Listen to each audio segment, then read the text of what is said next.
دین vibes, دین کی آواز۔ اعوذ باللہ من الشیطان الرجیم، بسم اللہ الرحمن الرحیم، وتوبوا الی اللہ جمیعا ایھا المؤمنون لعلکم تفلحون۔ سبحان ربک رب العزۃ عما یصفون وسلام علی المرسلین والحمد للہ رب العالمین۔ اللہم صل علی سیدنا محمد وعلی آل سیدنا محمد وبارک وسلم۔ انسان جو کام بھی شریعت و سنت کے خلاف کرتا ہے اس کو گناہ کہتے ہیں، اس گناہ سے توبہ کرنا لازم ہوتا ہے۔ ارشاد باری تعالی ہے وَتُوبُوا إِلَى اللَّهِ جَمِيعًا أَيُّهَا الْمُؤْمِنُونَ لَعَلَّكُمْ تُفْلِحُونَ۔ اور اے ایمان والو، تم سب کے سب اللہ کے سامنے توبہ کرو تاکہ تم فلاح پا جاؤ۔ چنانچہ ابن تیمیہ رحمۃ اللہ علیہ نے الایمان الاوسط ایک کتاب ہے، اس میں 10 اسباب بتائے ہیں جن سے انسان کے گناہ معاف ہوتے ہیں۔ یہ 10 اسباب ہمیں زبانی یاد ہونے چاہیے تاکہ ہم ان کے ذریعے سے اپنے گناہوں کی بخشش کا بندوبست کر لیں۔ سب سے پہلا سبب استغفار۔ استغفار کہتے ہیں کہ اپنے گزرے ہوئے گناہوں پر نادم ہونا۔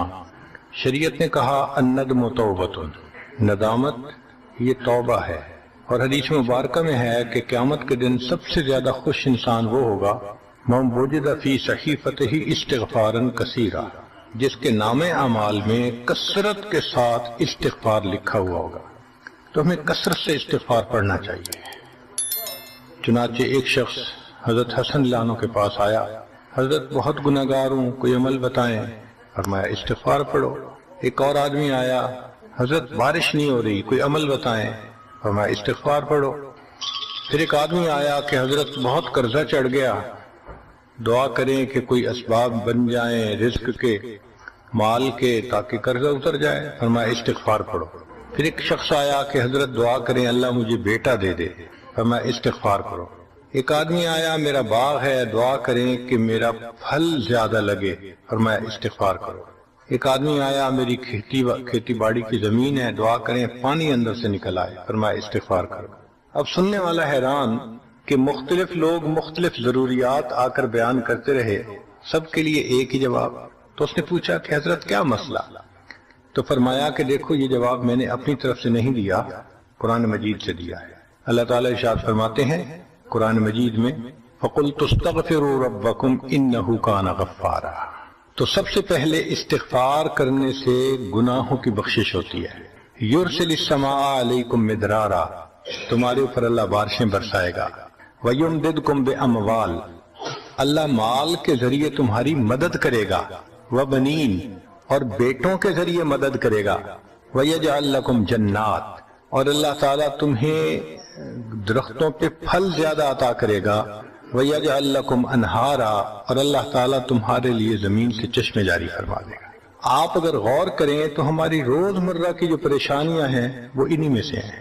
کوئی بیٹے کے لیے پریشان، کوئی کاروبار کے لیے پریشان، کوئی قرضوں کی وجہ سے پریشان۔ اس کا مطلب یہ کہ اگر ہم استغفار کرنے کی عادت ڈال لیں تو ہمیں کسی اور عمل کی ضرورت ہی نہیں ہے۔ اور یہ عمل قرآن مجید میں بتایا گیا ہے، یہ پروردگار عالم کا کلام ہے۔ ہم استغفار کم کرتے ہیں، کم از کم 100 مرتبہ صبح اور شام استغفار کا کرنا معمول بنا لینا چاہیے۔ آپ لوگ ڈرائیو کرتے ہیں اپنے دفتر جاتے ہوئے تو راستے میں جو آدھا گھنٹہ لگتا ہے اس میں کیا کرنا ہوتا ہے؟ بعض لوگ نعت سن لیتے ہیں، تلاوت سن لیتے ہیں، وہ بھی عبادت ہے، لیکن اس سے زیادہ بہتر یہ ہے کہ انسان خود پڑھے کچھ۔ تو اگر اس دوران آپ استغفر اللہ ہی پڑھتے رہیں تو سینکڑوں دفعہ استغفار نامہ اعمال میں لکھا جائے گا، اور اگر پورا پڑھ لیں استغفر اللہ ربی من کل ذنب واتوب الیہ تو یہ سونے پہ سہاگے والی بات ہے۔ تو اپنے ٹائمنگز کو ایسے ایڈجسٹ کریں کہ اس میں درود استغفار کثرت کے ساتھ آپ پڑھ سکیں، کیونکہ حدیث پاک میں یہ فرمانا کہ قیامت کے دن وہ بندہ بہت خوش ہوگا جس کے نام اعمال میں استغفار زیادہ ہوگا۔ دوسرا سبب ہے توبہ۔ توبہ اور استغفار بہت قریب ہیں، ان میں لائن آف ڈیمارکیشن ڈالنا تھوڑا ڈیفیکلٹ ہے، مگر علماء نے لکھا ہے کہ استغفار پچھلے گناہوں پہ ریپینٹنس کو کہتے ہیں، اور توبہ آئندہ گناہوں کو کمٹ نہ کرنا، اس کی کمٹمنٹ کرنا، عزم کرنا، اس کو کہتے ہیں۔ توبہ عزم جازم، ایک عہد کرنا کہ میں نے آج کے بعد گناہ نہیں کرنا، یہ توبہ کہلاتا ہے۔ تو گویا توبہ کا تعلق آئندہ گناہ نہ کرنا، استغفار کا تعلق پاسٹ کے ساتھ ہے کہ میں نے جو کیا برا کیا، اللہ بس میری غلطی کو پلیز معاف کر دیں، اس کو استغفار کہتے ہیں۔ اور یہ استغفار کا حکم اللہ رب العزت نے اپنے حبیب صلی اللہ علیہ وسلم کو دیا، فسبح بحمد ربک واستغفرہ، حکم ہے، صیغہ ہے امر کا۔ اللہ کے محبوب صلی اللہ علیہ وسلم کو اگر یہ حکم ہے تو سوچئے پھر ہمیں استغفار کرنے کی کتنی ضرورت ہے۔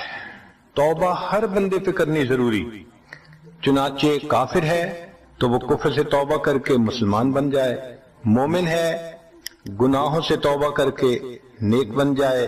جو نیک ہے وہ جو اپنے اعمال کے اندر غفلت ہوتی ہے، نماز کی غفلت، ذکر میں غفلت، تلاوت میں غفلت، اس غفلت سے توبہ کرے، اور جو کہے کہ جی میں تو اس سے بھی توبہ کرتا ہوں، تو بھئی ہم جو اعمال کرتے ہیں یہ اس کوالٹی کے تو نہیں کہ اللہ تعالیٰ کے ہاں قبولیت پا سکیں۔ اب پھر استغفار کرنا کہ اللہ اس کو قبول کر لیجئے، جو کہ اللہ کے محبوب صلی اللہ علیہ وسلم نے فرمایا ما عبدنا کا حق کا عبادت، اے اللہ ہم نے عبادت نہیں کی جیسے عبادت کرنے کا حق تھا۔ اگر سید الاولین والآخرین صلی اللہ علیہ وسلم یہ فرماتے ہیں، ہم کس کھیت کی گاجر مولی ہیں، ہماری عبادتیں کیا عبادتیں ہیں؟ تو استغفار کرنا، توبہ کرنا ہم میں سے ہر بندے پر لازم ہے۔ تیسری چیز جس سے کہ گناہ معاف ہوتے ہیں، الحسنات الماحیہ، نیکیاں۔ جو انسان نیک اعمال کرتا ہے تو گناہ دھل جاتے ہیں۔ نیک اعمال کی مثال صابن کی ہے، گناہوں کی مثال میل کی سی ہے۔ صابن جتنا زیادہ لگتا ہے اتنا میل دھل جاتی ہے۔ ان الحسنات یذہبن السیئات، یہاں شیطان دھوکہ دیتا ہے۔ مثلا اگر کوئی بچہ تعلیم پا رہا ہے مگر کوئی گناہ بھی کرتا ہے، تیرے علم کا کیا فائدہ، گناہ تو چھوڑتا نہیں۔ بھائی اگر گناہ کرتے ہیں تو علم تو الٹا ان گناہوں کو دھوئے گا، وہ علم ہی چھڑوا دیتا ہے تاکہ دھونے کا مسئلہ ہی نہ رہے۔ اب عورت سوچے گی میں پردہ تو کرتی نہیں، نمازوں کا کیا فائدہ؟ یہ دھوکہ ہے شیطان کا۔ بھئی آپ نمازیں پڑھتی رہو، اس نمازوں کی برکت سے اللہ پھر پردے کی بھی توفیق دے دیں گے۔ تو نیکی نہیں چھوڑنی چاہیے کبھی بھی، یہ سوچ کے جی میں اچھا تو ہوں نہیں، کیا فائدہ؟ فائدہ ہے۔ جب اللہ فرما رہے ہیں کہ نیکیاں گناہوں کو دھو دیتی ہیں، بھئی گناہ تو ہم چھوڑتے نہیں اور نیکی آرام سے چھوڑ دیتے ہیں، یہ کہاں کی لاجک ہے؟ تو اس لیے نیکی بھاگ بھاگ کے کرنی چاہیے۔ اگر گناہ ہے تو نیکی اور زیادہ کریں تاکہ نیکی کی برکت سے گناہوں کی ظلمت ختم ہو جائے اور دھل جائے۔ حدیث پاک میں ہے بندہ گناہ کرتا ہے لکھ دیا جاتا ہے، دوسرا گناہ، تیسرا، 5 گناہ کرتا ہے، پھر اس کے بعد وہ ایک نیکی کرتا ہے تو نیکی والا فرشتہ کہتا ہے کہ دیکھو اللہ کے ہاں دستور ہے من جاء بالحسنۃ فلہ عشر امثالھا، اس کو 10 نیکیاں ملنی تھی، تم نے 5 گناہ لکھے ہیں نا، اچھا تم 5 گناہ مٹا دو، میں نامہ اعمال میں 10 نیکیوں کی بجائے صرف 5 نیکیاں بیلنس وہ ڈال دیتا ہوں۔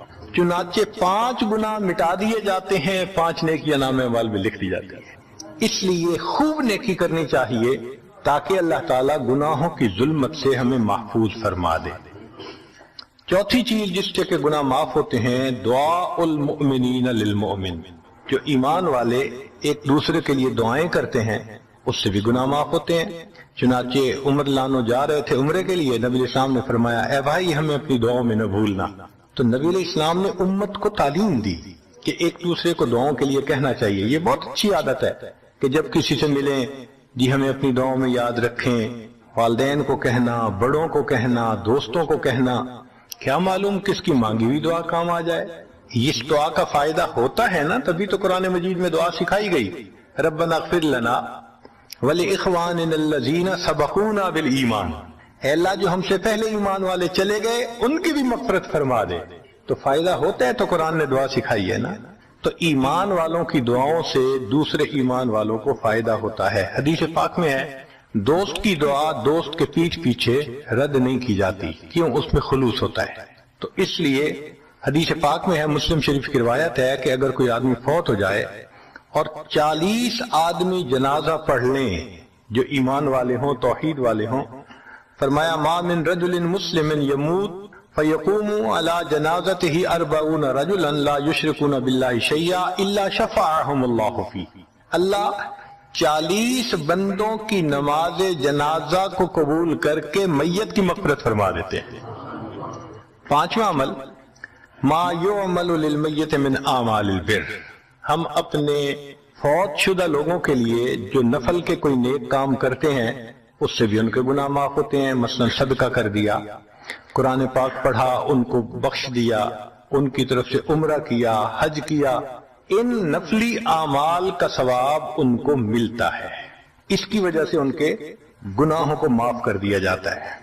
چنانچہ حضرت شیخ الحدیث رحمۃ اللہ علیہ نے فضائل ذکر میں یا کسی اور کتاب میں واقعہ لکھا ہے کہ ایک اللہ والے تھے، قبرستان کے قریب سے جاتے ہوئے انہوں نے کچھ پڑھ کے قبرستان والوں کو بخش دیا۔ رات خواب دیکھا کہ وہی قبرستان والے ہیں اور ایک آدمی آتا ہے جیسے کوئی ڈاک تقسیم کرنے والا ڈاکیا ہوتا ہے، اور سب اس کی طرف بھاگ پڑتے ہیں جیسے ڈاک لینے کے لیے ہو۔ ایک بندہ پیچھے آرام سے بیٹھا ہوتا ہے، وہ پوچھتا ہے کیا معاملہ؟ وہ کہتے ہیں کہ یہ فرشتہ آیا ہے، روزانہ کی جو ڈاک آئی ہے نا نیکیوں کی، جو اولاد نے، رشتہ داروں نے، دوستوں نے کیے، لہذا وہ اعمال نیکیاں ملتی ہیں تو یہ سب لوگ جاتے ہیں کہ نیکیاں ملیں گی، ہمارا درجہ بڑھے گا۔ اس نے کہا کہ آپ کو ضرورت نہیں ہے؟ کہنے لگا ہاں میں لے لوں گا، مگر میرا ایک بیٹا ہے جسے میں نے قرآن پاک کا حافظ بنایا، اس کی دکان ہے، وہ سارا دن دکان پہ بیٹھا رہتا ہے اور ساتھ ساتھ قرآن پڑھتا رہتا ہے، تو مجھے اتنی نیکیاں مل جاتی ہیں کہ میں بعد میں لے لوں گا۔ اس نے کہا بیٹا کہاں؟ اس نے کہا فلاں جگہ دکان ہے۔ وہ اللہ والے جب وہاں گئے اگلے دن تو دیکھا کہ ایک نوجوان ہے اور وہ بیٹھا ہوا ہے، گاہک آتا ہے تو اس کو سودا بیچ دیتا ہے، جب گاہک کوئی نہیں ہوتا تو وہ قرآن پڑھنا شروع کر دیتا ہے۔ تو وہ سمجھ گیا کہ میرا خواب سچا تھا، اس بچے کے قرآن پڑھنے سے اس کے والد کو خوب بینیفٹ مل رہا ہے۔ کچھ عرصے کے بعد دوبارہ پھر اسی قبرستان کے قریب سے گزرے، پھر انہوں نے کچھ پڑھ کے بخش دیا۔ رات خواب میں دیکھا کہ اب جب تقسیم ہوا تو سب بھاگے تو وہ بندہ بھی بھاگا۔ انہوں نے کہا آپ بھی بھاگ رہے ہو؟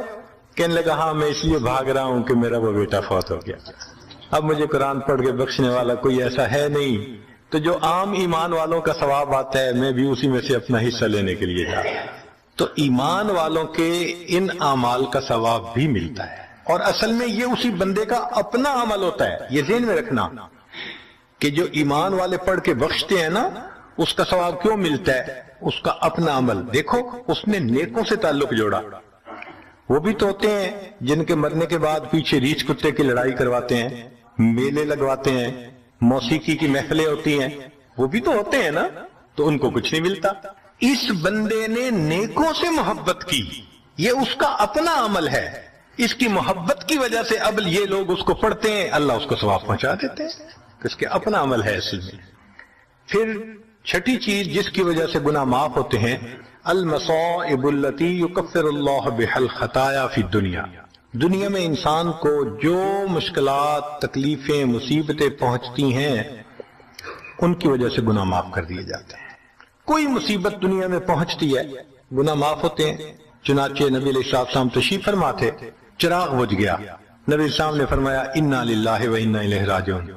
ام المومنین عائشہ صدیقہ نے پوچھا اے اللہ کے حبیب صلی اللہ علیہ وسلم یہ تو پڑھتے ہیں جب کوئی آدمی فوت ہو جاتا ہے۔ فرمایا عائشہ مومن کو جو بھی دنیا میں تکلیف غم پہنچتا ہے اگر وہ اس کے اوپر انا للہ پڑھ لے اس کو ثواب ملتا ہے۔ تو سوچنے کی بات ہے، چراغ کے بجھنے پر اگر ثواب ملتا ہے تو کسی عزیز کی زندگی کا چراغ بجھ گیا اس پر کتنا ثواب ملے گا۔ اس لیے تکلیف آئے تو پریشان ہونے کی بات نہیں ہوتی، صبر کرنے کی بات ہوتی ہے۔ انسان بے صبری کے ذریعے خواہ مخواہ اس تکلیف پر ملنے والے ثواب سے اپنے آپ کو محروم کر دیتا ہے۔ بے صبری سے تکلیف ختم نہیں ہوتی، ثواب ملنا بند ہو جاتا ہے، تو بے صبری کا کیا فائدہ؟ اور ہو سکتا ہے کہ یہ مصیبت جو آئی یہ بندے نے خود مانگی ہو، یہ بھی عجیب بات ہے۔ آپ کہیں گے جی کوئی بندہ مصیبت تو نہیں مانگتا، ہاں ہو سکتا ہے مانگی ہو۔ کیسے؟ کہ دعا مانگی اللہ مجھے قیامت کے دن میرے محبوب صلی اللہ علیہ وسلم کے ہاتھوں حوض کوثر کا جام عطا کر دینا، اللہ نے دعا قبول کر لی۔ عمل تو ہے نہیں کہ یہ نعمت نصیب ہو، تو اب کیسے ملے گا؟ اللہ تعالیٰ بیماری، مصیبت، پریشانی کچھ اس کے اوپر بھیج دیتے ہیں. اگر یہ بندہ اس پر صبر کر لیتا ہے، اس کو بہانہ بنا کر اللہ اس کو وہ نعمت عطا فرما دیتے ہیں. چنانچہ ایک بزرگ تھے، 70s میں تھے، بیوی بھی اسی طرح بہت نیک تھی. بیوی نے کہا کہ میرا بڑا دل چاہتا ہے کہ نبی علیہ الصلوۃ والسلام کا دیدار نصیب ہو، میں بڑا درود شریف پڑھتی ہوں، نفل پڑھتی ہوں، مگر مجھے واضح زیارت نہیں ہوئی. آپ کو کوئی عمل آتا ہو تو بتا دیں. انہوں نے کہا عمل آتا ہے، کرو گی؟ کہا بالکل کروں گی. کہنے لگے اچھا جمعہ کا دن آ رہا ہے، خوب نہا دھو کے وہ جو دلہن والے کپڑے تھے نا تمہارے، کناری والے گوٹے، وہ پہننا اور میک اپ کرنا، خوشبو لگانا، اور میں بس جمعہ پڑھ کے آؤں گا تو پھر ٹھیک. اس نے کہا بہت اچھا. وہ اللہ کی بندی نہائی دھوئی، دلہن کی طرح خوب تیار ہوئی، کپڑے دلہن والے پہنے. ان بزرگوں نے جمعہ کی نماز پڑھی تو ساتھ بھائی کا گھر تھا اس کی، یعنی ان کی بیوی کا. تو بیوی کے بھائی کے گھر چلے گئے، اس کو جا کے کہا میری عمر دیکھو اور آ کے اپنی بیوی بہن کی حالت دیکھو. اس نے کہا کیا مسئلہ؟ وہ ساتھ آ گیا. اور جب گھر آ کے اس نے دیکھا تو بیوی تو دلہن بنی بیٹھی ہے. بھائی کو غصہ آیا، تمہیں اپنی یہ تمہاری عمر اور یہ تمہارے لچھن. اس نے تو ڈانٹا اور وہ بیچاری روئی، اس کا دل ٹوٹا، رو رو کے حال برا، سو گئی. اللہ کی شان کہ اس نیند میں اس کو نبی علیہ السلام کی زیارت نصیب ہو گئی. اب وہ اٹھی تو وہ خوش بھی ہے اور پریشان بھی ہے.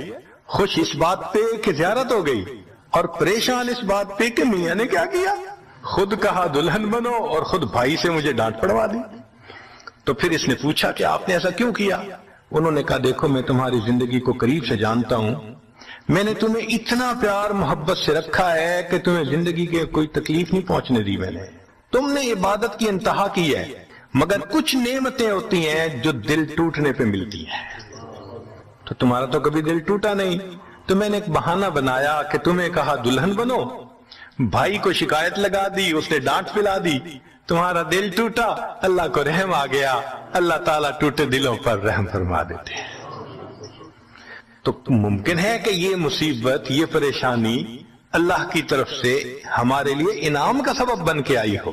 اس لیے ہمارے بزرگوں نے کہا سکھ دکھاں تو دیواں وار، کہ میں سکھوں کو دکھوں پہ قربان کر دوں. سکھ دکھاں تو دیواں وار، دکھاں آن ملائم یار، کہ دکھوں نے مجھے میرے یار سے ملا دیا. اللہ کو بڑا ترس آتا ہے اس بندے پر جس پر کوئی مصیبت آتی ہے، پریشانی آتی ہے. پھر ساتویں چیز جس سے کہ گناہ معاف ہوتے ہیں، ما يحصل فی القبر من الفتنة والزغطة والروع.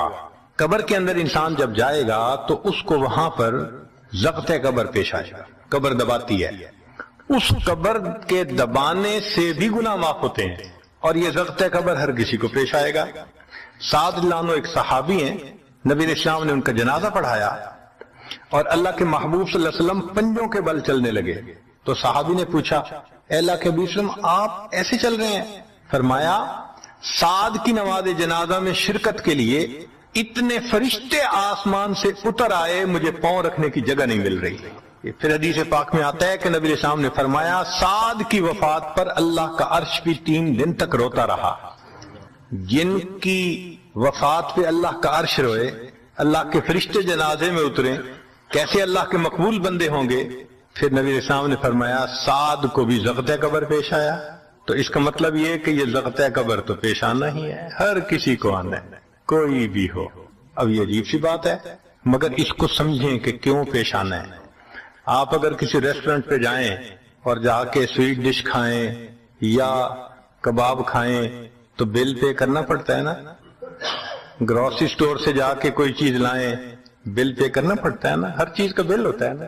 اس دنیا میں انسان جو مزے لیتا ہے، بھلے جائے صحیح، ان کی بھی ایک کاسٹ ہے اور وہ اسے پے کرنی پڑی، اور وہ کاسٹ ضغط قبر سے پے ہوگی. اس لیے جس کی زندگی غربت میں گزری ہوگی اس کا ضغط قبر بہت کم ہوگا، اور جس نے عیش آرام مزے سہولت انجوائے کیا کاست تو دینی پڑے گی نا. تو ضبط قبر تو پیش آنا ہے. ہمارے والد صاحب بچپن میں دیکھتا تھا میں کہ بہت اچھا سالن بنا ہوتا تھا نا، تو اکثر وہ گلاس پانی کا اٹھاتے تھے اور ایک گھونٹ پانی ڈال دیتے تھے. مجھے سمجھ نہیں آتی تھی یہ کیا کرتے ہیں. میں اکثر ان سے پوچھتا تھا ابو آپ ایسے کیوں کرتے ہیں، نہیں بتاتے تھے. جب ان کی وفات ہوئی تو بعد میں والدہ صاحبہ نے کہا کہ اصل میں وہ یہ کہا کرتے تھے کہ نفس میرا دشمن ہے، میں اس نفس کو لذتیں کیوں دوں. وہ لذیذ کھانے کے اوپر بھی ایک گھونٹ پانی ڈال کے اس کو کم مزے والا بنا لیا کرتے تھے، جائز لذتوں کو بھی کم کر لیتے تھے. ہمارا کیا حال ہوگا جو ناجائز لذتوں کے پیچھے بھاگتے پھرتے ہیں. تو یہ ضبط قبر مومن کو بھی پیش آتا ہے اور کافر کو بھی، مگر فرق ہے. کافر کو پیش آئے گا کہ حدیث پاک میں آتا ہے دائیں طرف کی پسلیاں بائیں طرف اور بائیں کی پسلیاں دائیں طرف، یوں پسلیاں توڑ کے رکھ دیں گے. اور مومن کو بھی ضبط قبر پیش آئے گا، مگر مومن کو ضبط قبر تکلیف نہیں دے گا اتنی اگر نیک ہوا. کیوں؟ اچھا آپ بتائیں سر میں درد ہو تو آپ کہتے ہیں نا ذرا سر دبا دو، تو تکلیف ہوتی ہے یا راحت ملتی ہے؟ سر دبانے سے راحت ملتی ہے. جس طرح سر درد میں کوئی دبائے سر کو راحت ملتی ہے، ایسے ہی مومن کو ضبط قبر تو پیش آئے گا مگر مومن کے لیے راحت کا سبب ہوگا.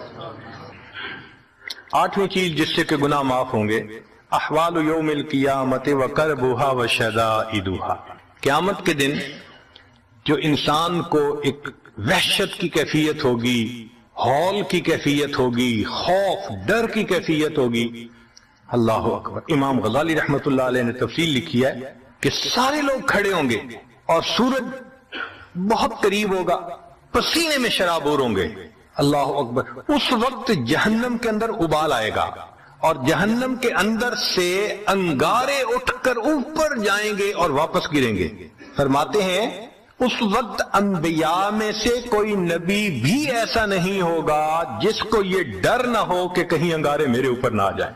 اگر انبیاء بھی تھرا رہے ہوں گے ہمارا اس دن کیا حال ہوگا. تو قیامت کے دن کی دہشت اور وحشت کوئی چھوٹی چیز نہیں ہے، مگر اس سے بھی اللہ تعالیٰ ایمان والوں کے گناہوں کو معاف فرما دیں. پھر نویں چیز جس سے کہ گناہ معاف ہوں گے، شفاعت النبی صلی اللہ علیہ وسلم فی اہل الذنوب یوم القیامہ. قیامت کے دن اللہ کے پیارے حبیب صلی اللہ علیہ وسلم جو اپنی امت کے لیے شفاعت فرمائیں گے، اللہ اس پر بھی امتیوں کے گناہوں کو معاف فرما دیں گے. نبی اسلام نے ارشاد فرمایا کہ اللہ رب العزت نے ہر نبی علیہ السلام کو ایک ایسی دعا مانگنے کا اختیار دیا کہ جیسی دعا مانگی جائے گی منوان قبول ہو جائے گی. تو انبیاء نے دعائیں مانگی. تو صحابی نے پوچھا اے اللہ کے نبی وسلم آپ کو بھی اختیار دیا گیا؟ فرمایا مجھے بھی اختیار دیا گیا.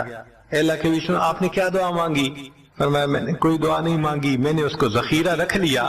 قیامت کے دن جب میری گنہگار امت کا حساب ہوگا اس وقت میں وہ دعا مانگوں گا، امت کو لے کے جنت میں جاؤں گا. اللہ کے محبوب صلی اللہ علیہ وسلم کو امت سے کتنا پیار تھا. کوئی ماں اولاد کے لیے 23 سال نہیں روتی. جوان بیٹا فوت ہو 2-4 مہینے رو کے پھر نارمل لائف ہو جاتی ہے. کوئی باپ اولاد کے لیے 23 سال نہیں روتا. اللہ کے پیارے حبیب صلی اللہ علیہ وسلم امت کے لیے 23 سال آنسو آتے. رب امتی رب امتی رب امتی دعا مانگتے تھے. لمبے سجدے. ام المومنین عائشہ صدیقہ عنہا فرماتی ہیں کہ محبوب صلی اللہ علیہ وسلم کے آنسو جو مصلی پہ گرتے تھے مجھے لگتا تھا کہ بارش کے قطرے زمین کے اوپر گر رہے ہیں، ایسے آواز محسوس ہوتی تھی. اور اتنا لمبا سجدہ ہوتا تھا کہ کبھی کبھی میں اٹھ کے محبوب صلی اللہ علیہ وسلم کے پاؤں کے انگوٹھے کو ٹچ کرتی تھی کہ ابھی جان تو سلامت ہے نا. تب مجھے احساس ہوتا تھا نہیں ابھی تک نہیں، سجدہ لمبا ہو گیا. اتنا لمبا سجدہ کس کے لیے؟ اللہ امت کو گناہوں کو معاف فرما دے، امت کے گناہوں کو. چنانچہ جب نبی علیہ السلام پر آخری یعنی مرض آئی، بیماری کی کیفیت آئی، تو اللہ کے حبیب صلی اللہ علیہ وسلم کو بخار بہت تیز ہو گیا تھا. اور جو مسجد میں آخری مرتبہ لائے تھے تو 2 آدمی تھے، ایک ادھر تھا ایک ادھر تھا، اور اللہ کے حبیب صلی اللہ علیہ وسلم نے ان کا سہارا لیا تھا اور بہت مشکل سے چل کے تشریف لائے تھے. یہ آخری نماز. پھر واپس تشریف لے گئے، بخار اور تیز ہو گیا. سیدہ صدیقہ عنہا فرماتی ہیں کہ میں نے اوپر کپڑا سا ڈال دیا، کپڑے کے اوپر سے مجھے گرمی محسوس ہو رہی تھی، میں نے پانی کا ایک پیالہ پیش کیا، اللہ کے حبیب صلی اللہ علیہ وسلم پانی کے پیالے میں ہاتھ مبارک ڈالتے تھے اور اپنے چہرے پہ لے رہے تھے، اور جسم تھا کہ جیسے کوئی گرم چیز میں سے گرمی نکل رہی ہوتی ہے، اس طرح وہ بخار سے دہک رہا تھا۔ فرماتی ہیں کہ مجھے محسوس ہوا کہ یہ تو بہت تیز بخار ہے، کبھی ایسا نہیں دیکھا۔ تو میں نے پوچھا اے اللہ کے حبیب صلی اللہ علیہ وسلم، بخار ایسا تو کبھی نہیں دیکھا، اتنا زیادہ تیز، اتنا زیادہ تیز؟ نبی علیہ السلام نے فرمایا عائشہ، مومن کو سکرات موت کے وقت جو تکلیف ہوتی ہے اس پر بھی اس کے گناہ معاف ہوتے ہیں۔ میں نے اللہ سے یہ دعا مانگی تھی، اللہ جب میری سکرات کا وقت آئے تو مجھے تکلیف زیادہ دے دینا، اور اس کے بدلے اللہ میری امت کے گناہوں کو معاف فرما دینا۔ عائشہ، یہ وہ سکرات ہے جس کی وجہ سے مجھے تکلیف بہت ہے، اللہ کے محبوب صلی اللہ علیہ وسلم کو اتنی تکلیف ہو رہی تھی۔ اتنے میں اطلاع ملی، دروازہ کھٹکھٹایا گیا، پوچھا کون؟ جواب ملا جبریل علیہ السلام اور اسرائیل علیہ السلام اجازت مانگتے ہیں آنے کی۔ نبی علیہ السلام نے فرمایا جبریل اندر آ جائیں، تو جبریل آئے۔ اے اللہ کے حبیب صلی اللہ علیہ وسلم، اللہ نے آپ کو یاد فرمایا ہے۔ نبی علیہ السلام نے فرمایا جبریل، اللہ تعالیٰ سے پوچھ کے یہ پہلے بتاؤ میرے بعد میری امت کا کیا حال ہوگا، پہلے پوچھ کے بتاؤ۔ جبریل علیہ السلام نے اللہ تعالیٰ سے پوچھا، رب کریم نے کہا، فرمایا میرے محبوب سے جا کر کہہ دو اے محبوب، آپ کے بعد آپ کی امت کو تنہا نہیں چھوڑیں گے۔ جب نبی علیہ السلام کو تسلی ہو گئی، محبوب نے فرمایا اچھا ملک الموت کو بھی اندر آنے لگا۔ اللہ کے محبوب صلی اللہ علیہ وسلم کو امت سے ایسی محبت تھی، اللہ اکبر۔ چنانچہ حدیث پاک میں ہے کہ نبی علیہ السلام نے فرمایا خیرت بین ان یدخل نصف امتی الجنہ و بین شفاعہ، اللہ رب العزت نے مجھے چوائس دیا، اختیار دیا کہ اے میرے حبیب صلی اللہ علیہ وسلم، آپ چاہیں تو آپ کی آدھی امت کو بلا حساب جنت بھیج دیں گے، اور آپ چاہیں تو جن کی آپ شفاعت کریں ان کو بھیجیں گے۔ نبی علیہ السلام فرماتے ہیں فاخترت الشفاعہ، میں نے شفاعت کو چن لیا، لأنہا اعم و اکثر، اس لیے کہ میری شفاعت پر آدھی سے زیادہ امت کے لوگ جنت میں چلے جائیں گے۔ اللہ اکبر۔ پوچھنے والے نے پوچھا اے اللہ کے حبیب صلی اللہ علیہ وسلم، اترونہا للمتقین، کیا آپ کی شفاعت نیکوں کے لیے ہوگی؟ فرمایا لا ولکنہا للمذنبین الخطائین المتلوثین، نہیں، میری شفاعت میرے امت کے گناہگاروں کے لیے ہوگی۔ اللہ کے حبیب صلی اللہ علیہ وسلم کی شفاعت کا نصیب ہو جانا یہ بھی گناہوں کی بخشش کا سبب ہے۔ مگر شفاعت کس کو نصیب ہوگی اس کی بھی تفصیل سن لیجئے۔ کچھ لوگ ہوتے ہیں سنت کو دیکھتے ہیں، ان کا دل خوش ہو جاتا ہے، وہ سنت رکھنے والے کو انکریج کرتے ہیں، اس کو مورل سپورٹ دیتے ہیں، نہیں تم نے اچھا کیا۔ اور کچھ وہ ہوتے ہیں کہ جو دیکھتے ہیں چہرے پہ سنت سجی، کیا ملا بن گئے، کیا تم نے چہرے پہ کر لیا۔ علماء نے لکھا جس نے سنت کو دیکھ کر ناگواری کا اظہار کیا اس نے اپنے آپ کو شفاعت سے محروم کر لیا۔ یہ نہیں ہے کہ ہم سنت کا مذاق بناتے پھریں اور ہمیں شفاعت نصیب ہوگی، نہیں، احترام ہو دل میں سنت کا۔ نبی علیہ السلام کی ایک ایک سنت پہ قربان ہو انسان، جب یوں محبت ہوگی تو پھر نبی علیہ السلام کی شفاعت بھی ان کے لیے ہوگی۔ 10واں سبب جس سے کہ گناہ معاف ہوں گے، رحمت اللہ و عفوہ و مغفرتہ بلا سبب من العباد، قیامت کے دن انبیاء کرام شفاعت کریں گے، بخشش ہوگی، پھر علماء کریں گے، شہداء کریں گے، پھر سب جنتی شفاعت کریں گے، حتیٰ کہ کوئی ایسا نہیں رہے گا کہ جو کسی اور کی شفاعت کرے، اور وہ لوگ جہنم میں ہوں گے کہ جن کا کوئی جنتی واقع بھی نہیں ہوگا۔ اللہ اکبر۔ سالوں وہ جہنم میں جلتے رہیں گے، جلتے رہیں گے، پھر ایک وقت آئے گا کہ ان میں سے جن کے دل میں تھوڑا سا بھی ایمان ہوگا نا، اگرچہ اس کی شفاعت کرنے والا کوئی نہیں ہوگا، ان کو بھی اللہ بخشنے کا سبب بنائیں گے۔ وہ کیسا ہوگا؟ حدیث پاک میں آتا ہے کہ یہ جو ایمان والے ہوں گے نا، ان کے اور کافروں اور مشرکین کے درمیان جو دیوار تھی نا آگ کی، اس کو ذرا ٹرانسپیرنٹ اللہ بنائیں گے، تو مشرکین دیکھیں گے اور کہیں گے ہم تو جل ہی رہے تھے، اور تم تو کلمہ پڑھتے تھے، تم بھی یہاں جل رہے ہو۔ تو وہ جب ان کو کلمے کا تانا دیں گے کہ تمہارا نام تو مسلمانوں والا تھا نا، تو اس وقت وہ جہنمی اللہ سے فریاد کریں گے، اللہ تیری توحید کا تانا دیتے ہیں، کہاں گیا تمہارا خدا، تم بھی ہمارے ساتھ جل رہے ہو۔ جب وہ فریاد کریں گے، اللہ تعالیٰ جبرائیل علیہ السلام کو فرمائیں گے، جبرائیل جاؤ، جس کے دل میں ذرہ برابر بھی تمہیں ایمان نظر آتا ہے اس کو بھی جہنم سے نکالا، ان کو بھی جہنم سے نکال دیا جائے۔ پھر اس کے بعد وہ بچیں گے کہ جن کا ذرہ ایمان بھی نہیں فرشتے کو نظر آئے گا، مگر اللہ فرمائیں گے انبیاء نے بھی شفاعت کر لی، شہداء نے بھی، علماء نے بھی، جنتیوں نے بھی، اب میں اپنی رحمت کا اظہار کرتا ہوں، میں بھی تو بندوں سے محبت کرتا ہوں۔ حدیث پاک میں ہے ثلاث حشیات، یوں کر کے اگر گندم ہونا اور انسان دونوں ہاتھوں کو ایسے کرے تو اس کو لپ کہتے ہیں، لپ بھرنا، تو اس میں ہزاروں چاول کے دانے آ سکتے ہیں۔ سوچئے اللہ رب العزت لپ بھریں گے تو وہ کتنی بڑی ہوگی، کھربوں لوگ ہوں گے، ایک لپ کو بھر کے نکالا جائے گا، پھر دوسری کو نکالا جائے گا، پھر تیسری لپ بھر کے نکالیں گے، پھر ایک حوض ہوگا، کہا جائے گا جہنمی کو اغتسل فی ھذا الغدیر، اس حوض کے اندر تم جاؤ غسل کرو۔ جب وہ غسل کریں گے بالکل ان کے جسم صحیح سلامت ہو جائیں گے، پھر اللہ تعالیٰ ان کو جنت عطا فرمائیں گے، مگر ان کے ماتھے پر لکھا ہوا ہوگا اتقاء الرحمن، کہ رحمان نے اپنی رحمت سے ان کو رعایتی پاس کر دیا، وہ جنت میں جائیں گے۔ اب جو جنت میں جائیں گے تو جنتی لوگ ان کے ساتھ ملیں گے، خوش ہوں گے، مگر کہیں کہیں کوئی ان کو کہے گا ہم تو اللہ کے فضل سے سیدھا آ گئے، تم تو آیا فلاں جگہ سے آئے ہو نا، رعایتی پاس ہو۔ اب جب ان کو رعایتی پاس کا تانا ملے گا تو ان کو عجیب لگے گا، پھر ایک وقت آئے گا کہ یہ سب اتقاء الرحمن اللہ کے سامنے فریاد کریں گے، اللہ آپ نے اپنی رحمت سے جہنم سے نکال دیا، جنت بھیج دیا، یہ جو مہر ایک لگا دی یہ بھی تو اتار دیجئے نا۔ تو اللہ تعالیٰ ان کی مہر کو ختم فرمائیں گے اور یہ جنت میں رہنے لگ جائیں گے۔